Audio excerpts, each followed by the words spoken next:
when it comes to trade, the aim should always be to trade high quality goods and services freely. What do we mean by food security? Well, the problem is we use this phrase and it means all things to all people. And so we need the system to have all of those elements, strong local ties to farmers and global chains that are functioning. And healthy food is possible only from healthy soil.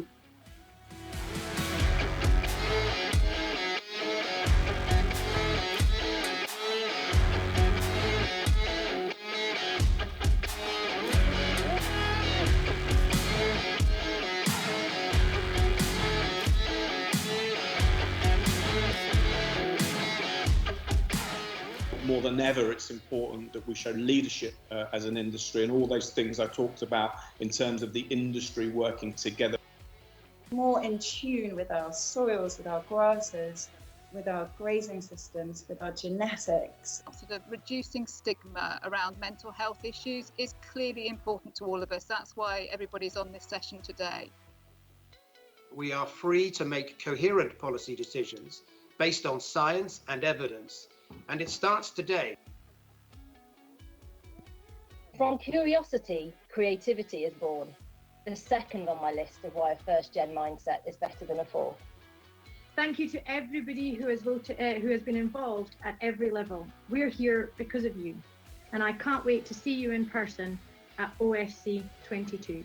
Thank you for joining us. All the best. Good night and bye-bye.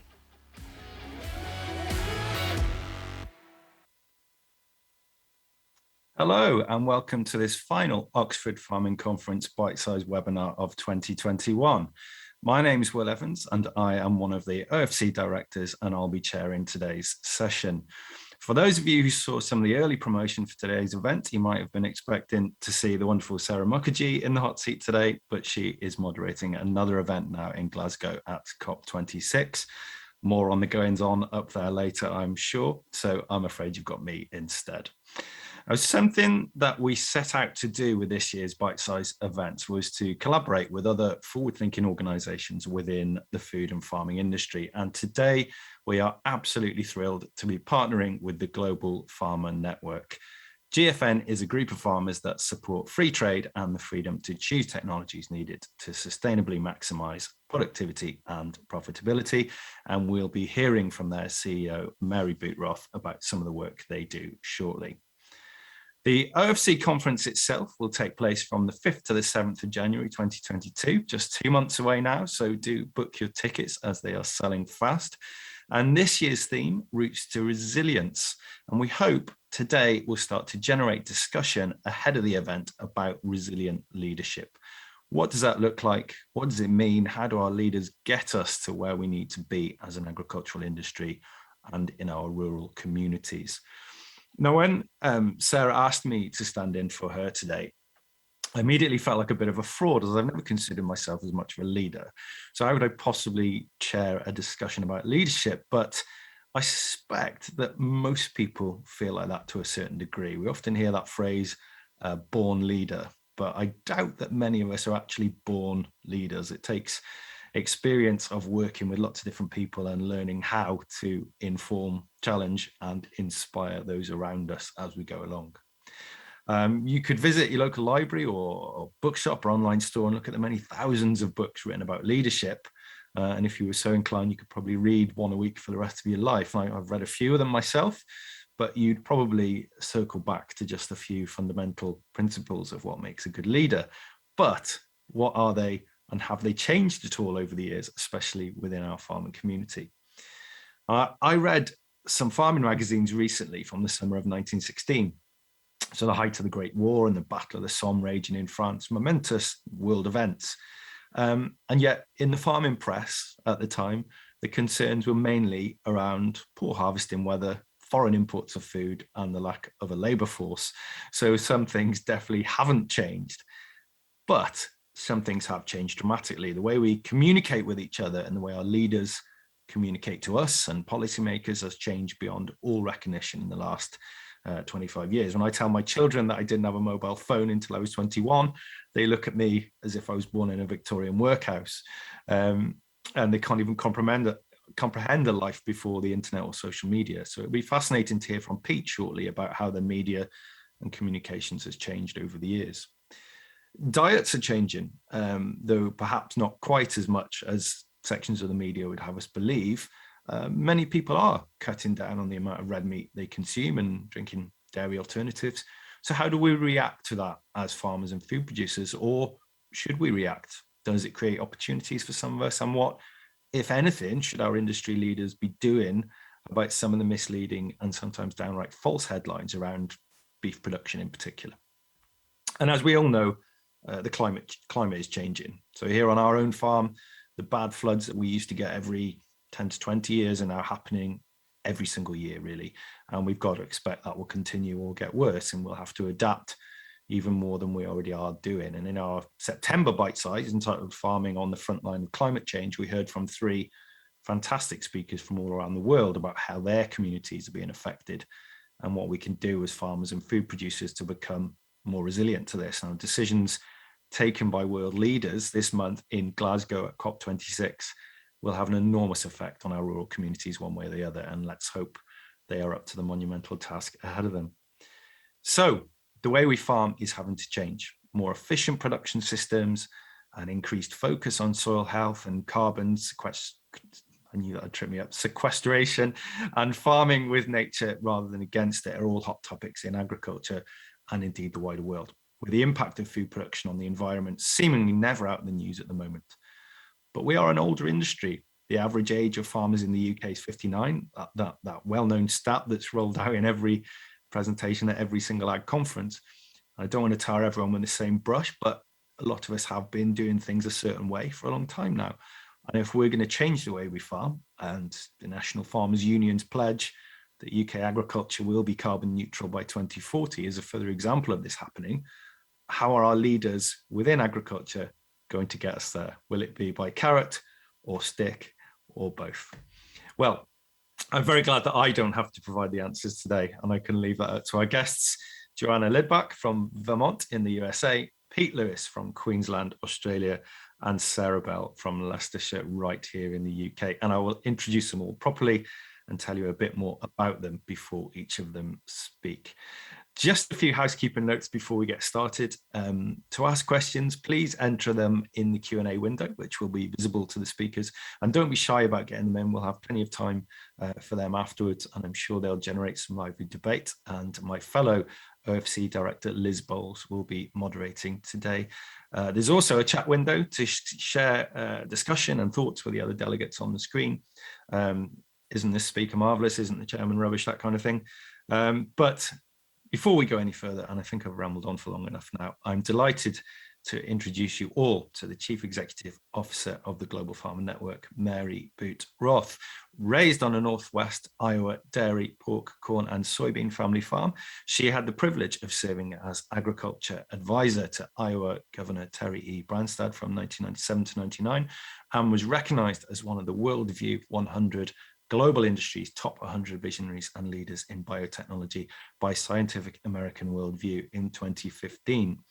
Through the Global Farmer Network, Mary works with farmers around the world to develop and deliver communication and development platforms that engage the farmer's perspective and voice as an integral part of the dialogue regarding the global agri-food system.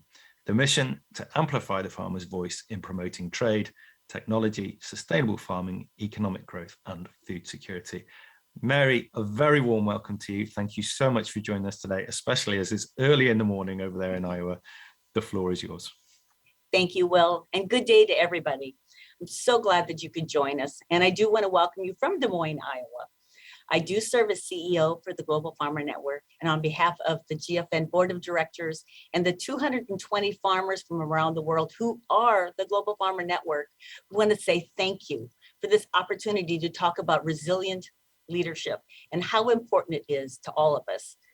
You know, Will, you shared it. The mission of the Global Farmer Network is to amplify the farmer's voice in promoting trade, technology, sustainable farming, economic growth, and food security. In this world where more and more people are disconnected from where their food comes from, and the technology that we use to make sure that it's safe and we're protecting the environment at the same time, using the same technology to connect with each other and to connect with all of you, to share information, knowledge is just humbling, but also just another way to show how important it is to use the technology for good.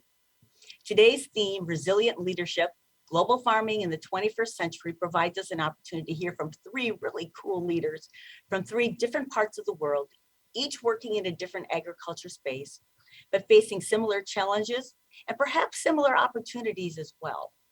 Leadership matters. And resilient leadership, that ability to survive a crisis and thrive, has never been more important. I am so looking forward to listening to Joanna, Pete, and Sarah share their stories and perspectives on what it takes to stay focused, lead with purpose, inspire others, and provide a positive culture for all of us. Thank you again to the Oxford Farming Conference for reaching out to the Global Farmer Network and allowing this opportunity to collaborate for good and to share these important stories. I am so looking forward to hopefully meeting with you again in person very soon, but until then, thank you for the opportunity. I look forward to the session together with you. Thank you, Mary. So let's welcome our first speaker today. Joanna Lidbach volunteers as a board member and treasurer for the Global Farmer Network and has been recognised by the GFN as a 2021 Kleckner Award for Global Farm Leadership Award recipient. She is a dairy farmer, a chief financial officer, a business consultant, a mom, and a wife. Joanna and her husband own and operate the farm at Wheeler Mountain in the Northeast Kingdom of Vermont, USA. It's an 80 cow herd of Holsteins and Jerseys where they also raise their own replacements and have a small beef cattle herd. Joanna is CFO at ADK Farms, where they take care of over 7,500 dairy cows and steward over 8,000 acres of land. She is also the principal consultant at Adirondack Management Services, coaching 10 other dairy farms toward reaching their own goals. Joanna, that is quite the bio, and I'm very excited to hear what you have to say on the subject of resilient leadership. Take it away. Well, thank you very much, Will. I have to say something you said when you opened the discussion today resonated with me very much. I don't necessarily consider myself a leader. I don't wake up in the morning and think to myself, how am I going to lead today? I just kind of get up and I do my thing, right? So without further ado, I just want to take a moment to introduce my farm. These are my lovely girls in the background. If you ask me, we milk Jerseys and Holsteins. If you ask my husband, he'll say Holsteins and Jerseys. So just a little tidbit there. This farm was bought in 1945 by my husband's grandfather. And after what appeared to possibly be the end of the farm, my husband and I stepped in 2010 and took it over. And we're just so excited to raise our three children in the farming life, where they can hopefully grow in appreciation, similar to what we have for the work and the effort and also the rewards that come with living this wonderful life. I'm also the CFO for Adirondack Farms. Adirondack Farms, they were actually a former client of mine. And as they continued to grow, they realized that they needed to bring somebody like me on their staff full time. So here we have 4 different operations where, as Will mentioned, we take care of over 7,500 cows and their young stock. We steward over 8,000 acres of land. And one other thing I'll mention, we have 1 methane digester already that produces electricity, and we're building another that is will be set up for producing renewable natural gas, capturing the methane from the cow's manure. It's a closed system as well, so we separate the manure solids and we're able to reuse those solids for bedding, and then spread the liquid part of the manure on the fields for nutrient management. We've got it pretty much down to a science, that's for sure, in terms of keeping track of what comes off the fields, what goes on the fields, what comes off the fields, what goes through the cows, what comes out of the cows, and what goes back to the fields. And another bit of my bio, I won't spend much time here, but I just want to mention my consultancy. Previously, I had several more consulting clients, and I decided to really focus on 10 and offer them more of a deeper dive into different opportunities, keeping up with them, and again, helping them to achieve their goals. Wanted to also mention I was proud to be, before I go back, I was proud to be recognized by Mary, was the one who called me back in 2015. I had participated in several leadership training courses, one through the American Farm Bureau, one through the Holstein Association USA, and I had the distinct opportunity to put those skills to work when I presented to both chambers of our U.S. Congress about the safety and importance of biotechnology on our farm. And I think they were surprised to find that even a relatively small farmer like me at the time, we had probably 60 cows back then, how important biotechnology was to us. So just a few comments about leadership, and I just want to make sure I'm staying on time. I've had certain sort of quotes stick with me throughout my 20-year career so far. One of them was spoken by a former president of our National Corn Growers Association at one of my leadership trainings. He said, "Success can be measured by your effect on that which affects you." Not yet. So, excuse me, I've got my daughter home with me too. This is real life, real time. And I just collected a few different characteristics of different leaders I've had the privilege of working with and aspiring to. I would echo what Will said earlier in terms of books and seeking out that kind of thing. There, sure, there are natural born leaders, but leadership skills are always something that can be worked on and improved upon. I think for me, I've just been willing to step up and say something when I feel it needs to be said. And that's sort of what propelled me into the discussion about the importance of biotechnology.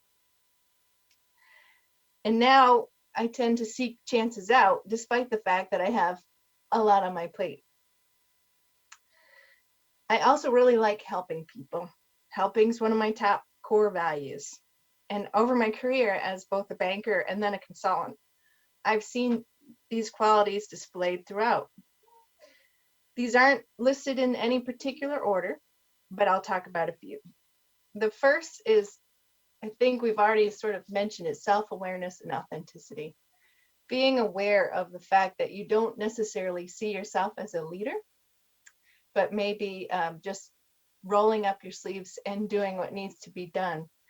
The other piece of self-awareness is understanding what your strengths are and what your weaknesses are, and being willing to surround yourself with people who complement those. Being willing to take the tough feedback that sometimes is necessary in order to really open up and move an organization forward.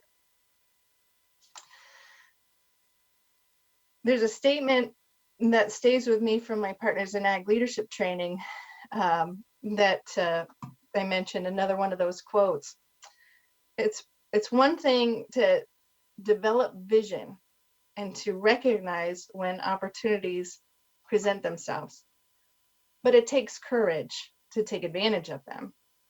And I think those are two other areas of being a leader and being willing to recognize what's coming down the pike, and being able to have the agility to make changes and embrace change in order to continue to grow and move forward. That said, learning agility, that some folks might wonder what I mean by that, and that's exactly it, is being able to quickly climb that learning curve. I think you do that by continuously looking to improve whatever it is that you may be needing, whether it's soft skills, hard skills, whatever the case may be. But if you are in a mode of continuous improvement, when that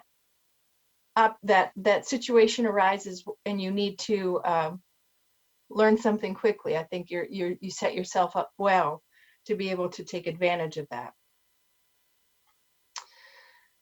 As a busy mom, I've found I don't have time for reading per se, those books that Will mentioned and I mentioned earlier. But I have found that a subscription to Audible or some other audio book program has been really helpful, and it's made put my time in the car to good use and professional development as I travel in between farms and whatnot. So since I've started that, I've really been able to keep up with some of the latest and greatest books that are coming down the pike. And if we want to talk about titles, we can do that too. I also want to take a minute to talk about empathy. I think when a leader has the courage to show empathy, it can be a powerful force for inspiring others towards a common goal, especially if that vision improves lives, which is what we're about when farming. And finally, I want to mention patience and tenacity. The past 6 years here in the dairy industry, especially in the northeastern part of the US, has been not easy. And I'm sure it's there are lots of other places in the world where it's not easy. But of course, I've worked right alongside dairy farmers here as I've run my own dairy, and it's been really inspiring for myself to see what they're willing to do to make changes in order to continue in their business and continue their legacy, or the courage to say, you know what, it's time for me to leave. So those folks have truly been an inspiration to me. So these are just a few of the really the top qualities that come to mind when I think about leadership and what it takes to be a good leader, a resilient leader in the 21st century, especially as it relates to farming. And I'm just going to throw this slide up here, and I am out on every social media. I will say I'm most active on Twitter, LinkedIn, Instagram, and Facebook, but I certainly have profiles on each. That said, I look forward to the discussion later on. Thank you. Thank you very much, Joanna. Apologies, I'm stepping in because I think Will's Wi-Fi has let him down. Thank you very much for that really inspiring start. So our next speaker is Peter Lewis, who's joining us from Australia. So Peter, over to you and your vision and how you managed to be a leader. Well, thanks so much, Liz. I seem to be among a cohort of very reluctant leaders. I had a very healthy disregard for authority figures when I was much younger, and probably still do to a certain extent. So nobody was more surprised than me to find myself gradually working my way up into positions of leadership in my chosen profession, which was broadcast journalism. But for more than half of the 40 years that I've been plying that trade, I was working in the ag space in rural current affairs journalism. So I ended up running a 1-hour rural public affairs television program on one of our national networks here. It's a much loved program. It's been going 30 years, so there is an enormous level of expectation and pressure on people to deliver for that audience. It's a very rusted on audience, and it's a very the people connected, very connected to it. Not just people across rural, regional, and remote Australia, but in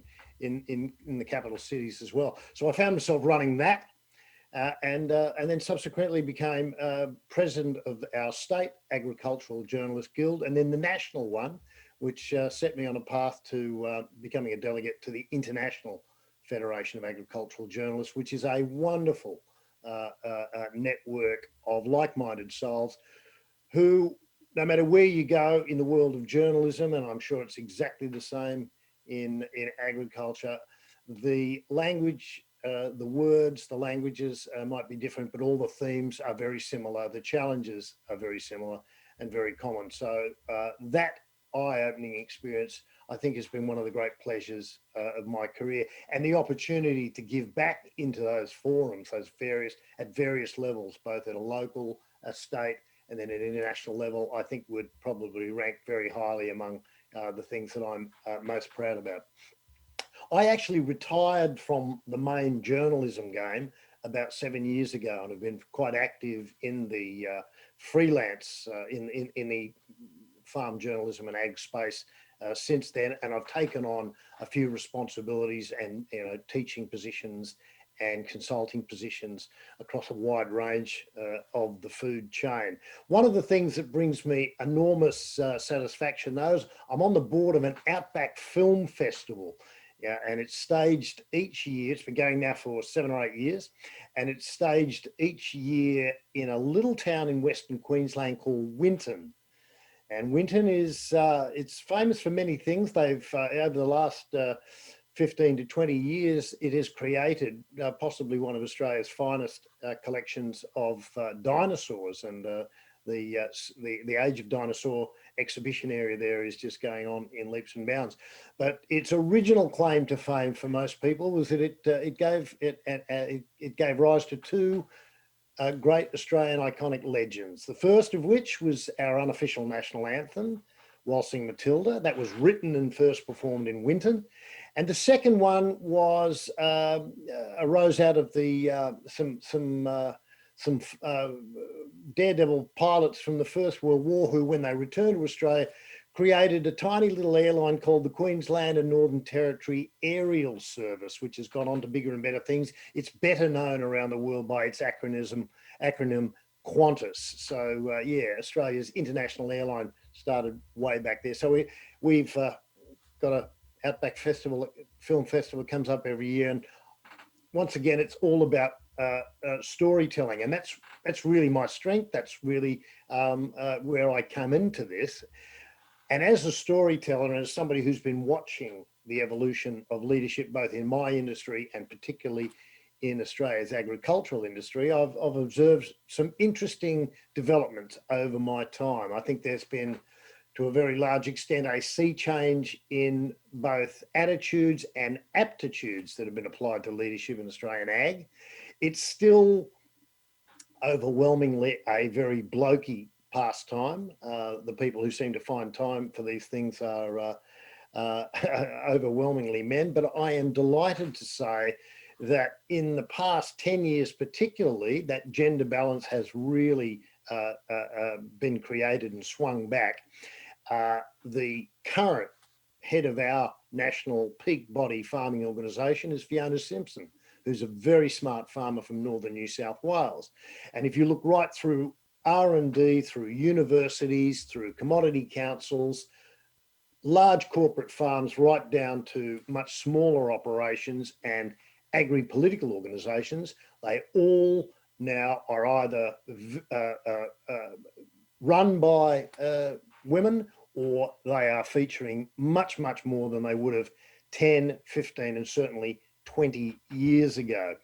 I've just got back from being involved in working on a really important ag tech symposium, probably one of our premier events staged in Australia, up in Emerald in central Queensland, and had the great pleasure in the course of that of interviewing the keynote guest, a gal called Emma Black, who has a business that has been going gangbusters. She only started it 18 months ago after a very distinguished career through studying animal science and then moving into various pathways through working with abattoir operators and then getting into meat judging and a whole range of things, and working with agricultural state departments. And she had a brainwave about 18 months to 2 years ago about dealing with the sheer volume of data that was being collected by beef producers in our country and indeed around the world. And of course, having all that data is one thing, being able to make effective decisions out of all that is another. And she created a company called Black Box, and it has just, it has gone exceedingly well for her. There was 2 of them when she started. 18 months later, there are now 10 people employed, and all employed remotely. And she's now created, they've got to the stage where there's enough critical mass to create a board which will direct its future operations. And they will be very soon moving out of beef and moving into some other proteins like sheep. And really the sky's the limit. So it probably shouldn't have been called Black Box. It probably should have been called Magic Box. She was a delight. She made some fantastic observations and insights into her journey. And she's been the recipient of a number of awards for innovation and in the ag space. And she said one of her great strengths is that she was a great listener, and wherever she went and wherever she was able to meet and talk to other farmers, she said if they sensed that you were genuine, and if they sensed that you really wanted to know how their business ticked, she said most of them, in her experience, nearly all of them, are incredibly generous, and she drew a lot of strength from that. She said, you've got to be a good listener to pick all that stuff up. And believe me, Emma's fantastic. Now, just reflecting, I guess, on the last couple of years, Joanna spoke about, one of her favorite expressions. One of my all-time favorite expressions is that pressure makes diamonds.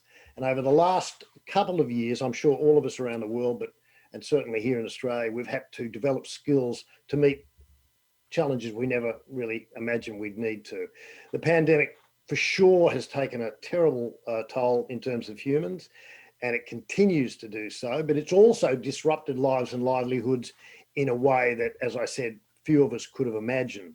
Now, farming, certainly in this country, to a very large extent, and we were probably fortunate, more fortunate than most. It's a big island, Australia, so we were able to shut it down and shut it off, and maybe, protect ourselves to some extent. But nonetheless, we, have been affected. But farming to a very large extent and food production probably weathered that storm as well as any industry sector, aside from health services and, say, COVID vaccine developers. Farming and farmers had our backs. The food production, the supply of food, virtually went uninterrupted. Mercifully, for those farmers, the weather conditions and commodity conditions and the commodity prices have been kinder than usual over the last period. So there has been a bit of a just reward for all that hard work. Now, obviously, however, many sectors of our economy and the wider economies around the world have not been as fortunate, and journalism was among those, particularly rural media and regional media.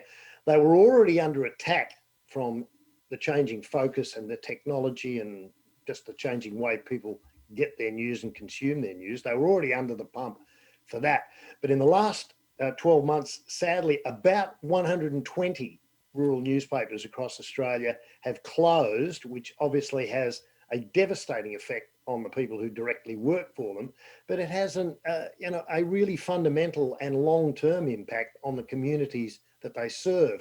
And just this past month, we lost one, the Longreach leader, which was just 18 months shy of 100 years in business.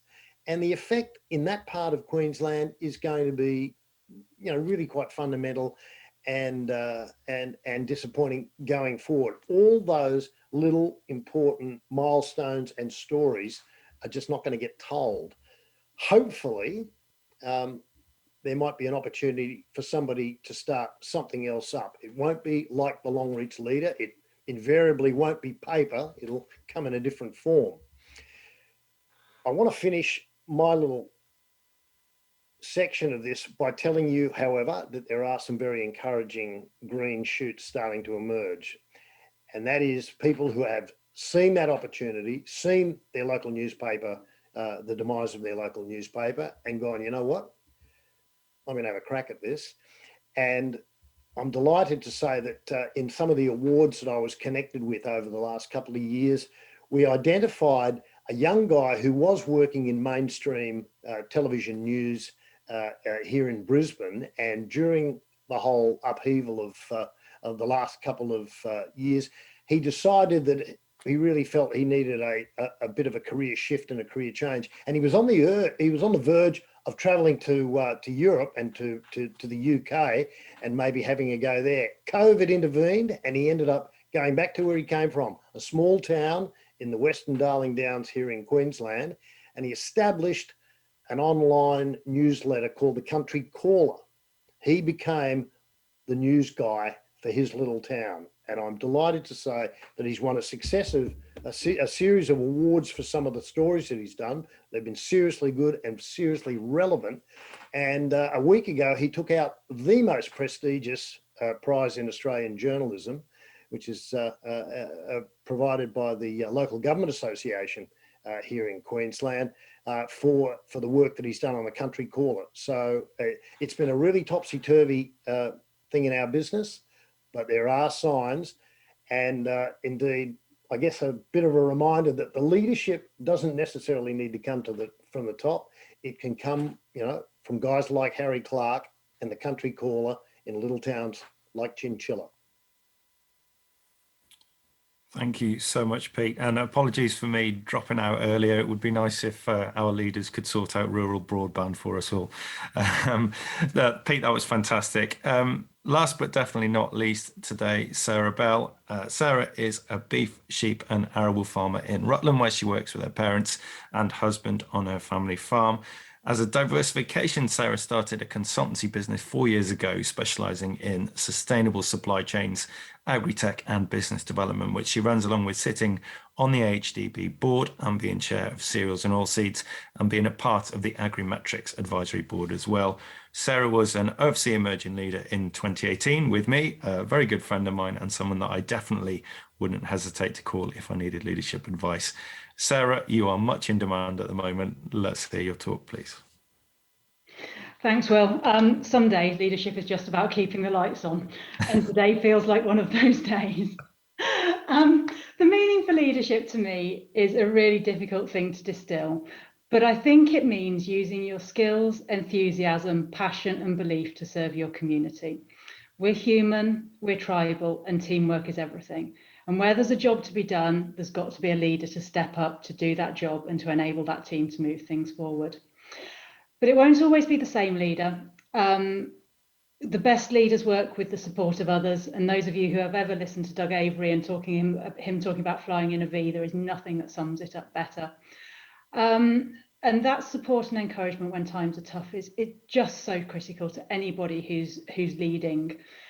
But the best leaders I think I've worked with are those who know their cause and they know themselves and they work for their cause and their community ahead of the dopamine hit that leadership brings for any of us, which is getting the job done. I also think soft skills matter massively. Most of all listening, but then following that with the resolve and the ability to go forwards with a balance of confidence and humility is really important. As is learning. Those people who are intellectually curious and know their brief are the ones that I personally find easier to follow because it builds my confidence that they are doing the job well and they're going to do the job right. We have some phenomenal leaders in agriculture, and the key really is getting the right people into the right leadership roles at the right time in terms of moving the industry forward, I think. Some people are combative and really enjoy that, and others are much more about diplomacy and collaboration. And I'm really keen that as a farming community, to make our voice heard, we will have to collaborate. The stories we tell must be aligned to the core values that drive us and also really aligned to what interests our audience. And whilst I don't think farmers are an endangered species, I do believe there will be less of us in the UK over the next 20 years. So through collaboration, we tell stories that are strong and we make our voices and our activities greater than the sum of the parts. And that takes passion, it takes integrity, it takes honesty, and it takes humility, because different people will have to lead this narrative at different times. But we're a relatively small industry and we should be able to line ourselves up to tell those stories and really build trust between us and an increasingly urban population that's disconnected from food production. Some of the people I see as the greatest leaders are not necessarily the obvious ones, but they are people who are willing to speak about the tough elements of life. Abby Reader being so publicly honest about her farm's battle with TB over the last 12 months has really moved me. And there are many other examples of that. There are no good times for us to talk about this tough stuff. And I really salute the bravery and the honesty of those people who tell such personal stories and move both us as farmers and the public as individuals to think in a more wide way about farming. But I think also it's really important for us as leaders, possibly at the younger end of the industry, to normalise the vulnerability of difficult conversations. And there are so many difficult conversations. The big one that I keep coming back to is diversity. We're all really afraid of saying the wrong thing. We're afraid of offending people. And when we say nothing supportive to those of diverse backgrounds, they can feel invisible.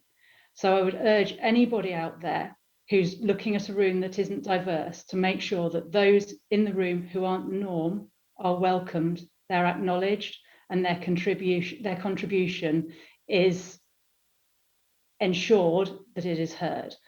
But I think there's a bigger thing around dignity and respect in both words and deeds in the way we treat people of minorities in our industry and in our conversations.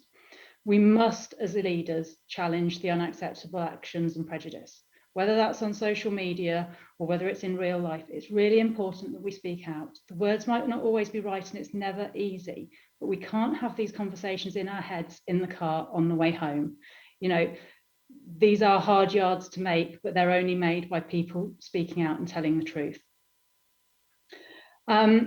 And I think part of that is about anybody who's a minority in the room knowing that other people have their backs in that room and never being left wondering if they're welcome, or put another way, wondering what is said in that room when they are not there, because that makes people feel unwelcome by default.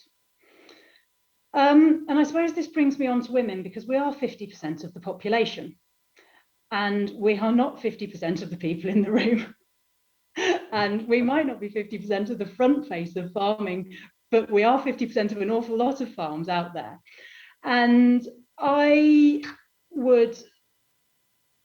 struggled that I see so many brilliant women between the ages of 30 and 40 go to deal with farm succession, to deal with families, to deal with caring responsibilities, to deal with careers. And they're lost from the leadership arena and they're lost from the leadership pipeline. And I just really want to talk to those women out there and say, if you know deep inside that you have the talent to lead and you believe that you have something to give and a job to do, as you go through your 30s and 40s and that challenging period, and it's just as challenging for men doing all of those things and balancing those things, so this is a message for you as well. Please, please maintain some connection to the industry, maintain some sort of a platform. Give what you can. It doesn't have to be much and it will never feel enough to you, but it's more than you would give if you don't do that, because that is your connection to sort of maintain your space in the industry. And if you've got that connection, you can always build that platform out, and it's a great foundation for your ongoing leadership journey. It's not totally necessary, but it will make life easier to reach your potential and give more in the future. So that's my plea, really. Leadership isn't easy, but it starts and ends with community. And in a world where, as a farmer, it's really easy to be overwhelmed by the negative and feel pretty powerless, I think leadership is the place where we can move the needle. We can move the needle for our community by giving what we can. I find it really hard. And I think everybody who does anything in leadership finds it really hard. And I take that from being a parent, which is the most challenging form of leadership, and you are held to the highest standards of account, God knows,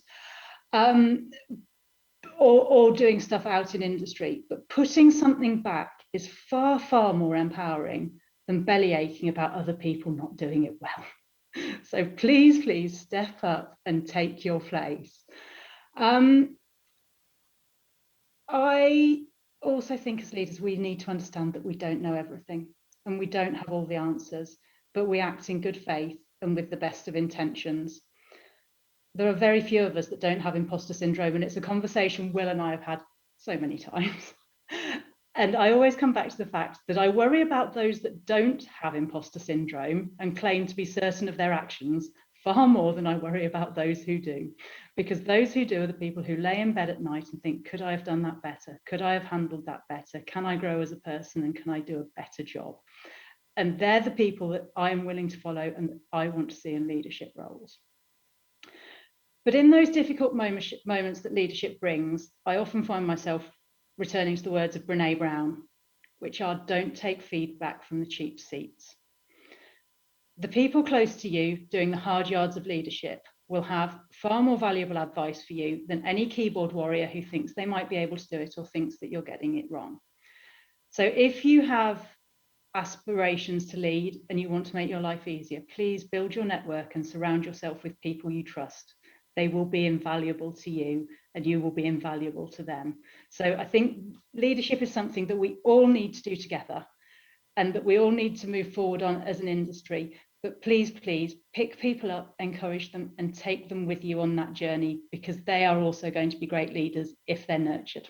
Thanks very much. That's all I've got to say. Thank you, Sarah. That was brilliant. And I know you've got to rush off straight away because you've got other things to do. So thank you so much for. Thank you. I'm so sorry. Bye. Okay, that was fantastic. So thank you so much for three really brilliant, inspiring talks. We've got some questions here, so I'll direct this first question, I think to Joanna first, but also to Pete, because I'm really sort of interested in this, and this is sort of something that I hear a lot of farmers talking about at the moment, and see on social media, no matter where they are in the world. How should our leaders in agriculture be communicating to the wider world about what we do as farmers? I mean, we see these headlines at the moment. We've seen them at COP26 this past week, where people sort of they focus on sort of beef production, and perhaps they're not focusing on fossil fuels perhaps as much as they should do as a result. But where do you think we can do better as an industry, or our leaders can anyway? Joanna, let's go to you first. Okay, thanks, Will. So I think, instantly my first thought is to approach with curiosity, right? To go and meet with people where they are, to ask what the concerns are, to kind of try to peel back the layers. Because I think when we peel back layers and we get to underlying issues, we discover that our values are often shared, right? And then we can kind of bring in, these are the specific things that we're doing in order to address whatever the concern may be. That's No, I agree, and you I know play your part in that on social media. I mean, do you find that? Sorry, this is just a follow-up question. I'm slipping into podcaster mode, but do you find that when you do share pictures of your farm, when you see your beautiful farm in the background there, do you find that you get a positive response from the wider public and non-farmers when you share stories from your farm? Absolutely. I'm so glad you asked that question. I was touched a few weeks ago where someone who's a stranger to me in real life, if you will, but who's followed me on social media and I've followed them, not related to farming at all, but certainly eats food, mentioned, hey, I know Joanna Lidback loves her cows and really takes pride in the way that she takes care of her land. Let me ask her about this, whatever the question was. That meant a lot to me because I've been working on that for a long time. Actually, my employer, Adirondack Farms, was attacked by animal rights activists several years ago. Prior to that, we kind of just kept our heads in the sand, did our work, just didn't want to be bothered by anybody, just doing the best we can, but not sharing what we were doing to do that best. And so that left themselves, sort of open to that attack, if you will. But from that was born the Farm Love hashtag, that we started with Cabot Creamery, which is the creamery where my milk goes. And the idea there is by using that hashtag, we're creating a library of videos and visuals and stories of why we love to farm and why we're here and why we, you know, it's not the easiest profession, as we all know, I think. Why do we do it? Why do we stick with it? So I'm really glad you asked that question, Will. It's been very rewarding to have someone sort of recognize that. And I've spent a lot of time off social media lately, just trying to reach out to my own community and help them to see what we're doing and what we're all about. Fantastic. And Pete, your business is communications. What do you think we can do better in agriculture, or what perhaps should our leaders do could do better, but also perhaps what have we done better over the last few years? One of the great revolutions in my time in journalism has been the invention of these things. Yeah. This puts publishing, broadcasting into the hands of everybody. Now, with awesome power comes enormous responsibility, and there are plenty of examples of people who abuse it and don't use it the right way.